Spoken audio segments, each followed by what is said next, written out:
What's your question? Uh, What will happen if? you put 10,000 and now you put another zero. It becomes 100,000.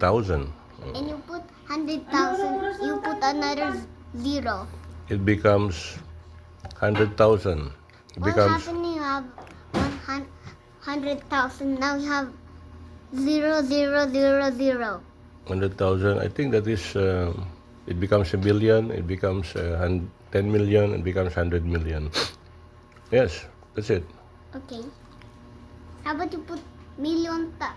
You put million. Now you put million, million, million, million, million, million, million, million, million, million, million, million, million, million, million, million, million, million, million, million zeros. I think it becomes a zillion now, or more than a zillion.